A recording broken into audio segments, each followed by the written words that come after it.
Alors, en cette journée mondiale de l'eau et en pleine conférence sur le climat, eh bien, sachez que la culture fait dans l'écologie.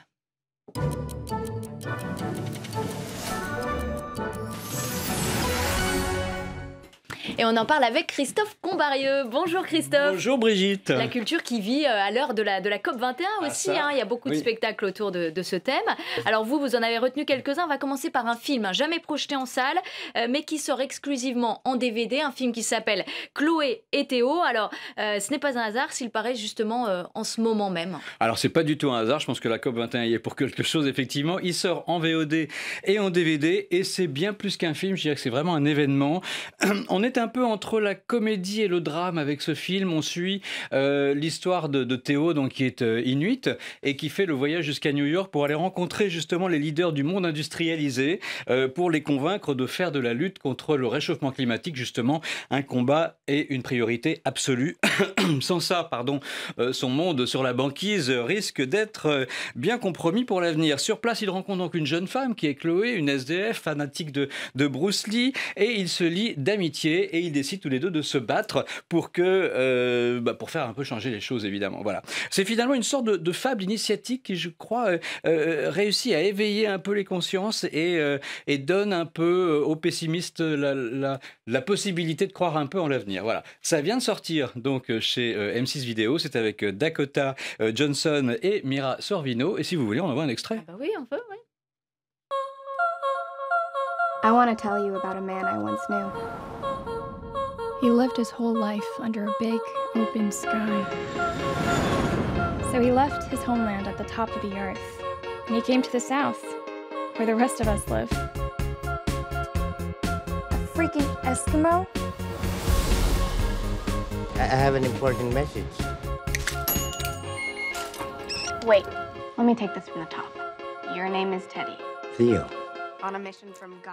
from my elders. Et puis Christophe, vous nous emmenez également au théâtre avec, on est toujours sur le même sujet du climat, la COP21, mais avec un traitement un peu plus décapant et ça s'appelle Kyoto Forever. Tout. Absolument. On a presque l'impression d'un traitement par l'absurde, tellement on a l'impression que la réalité dépasse, la fiction dépasse la réalité. Les acteurs jouent les experts lors d'une conférence justement internationale qui pourrait franchement être la COP21. Et entre le problème de réchauffement climatique qui intéresse tout le monde, il y a des problèmes dans cette conférence de machines à café ou encore malgré ces écarts. Retour à l'essentiel. Voilà, on retombe bassement sur terre et les grands de ce monde tentent de trouver des solutions, mais on s'attarde plutôt sur une virgule, sur une formule, sur un point, sur des broutilles en gros, en passant à côté de l'urgence évidemment et de l'essentiel. L'auteur de la pièce dit lui-même: les acteurs de ces conférences se comportent comme des comédiens, alors pourquoi ne pas les mettre en scène? Voilà, Kyoto Forever, c'est à la Maison des Métallos. Il n'y a plus que 4 jours, ça se joue jusqu'au 6 décembre. Il faut donc y aller absolument très vite. On envoie un petit extrait. Alors on regarde. L'Union européenne propose d'ajouter une virgule entre 4 degrés et 5 degrés afin de mieux dissocier chacune de ces valeurs et de mieux les associer chacune au mot strictement. Voilà.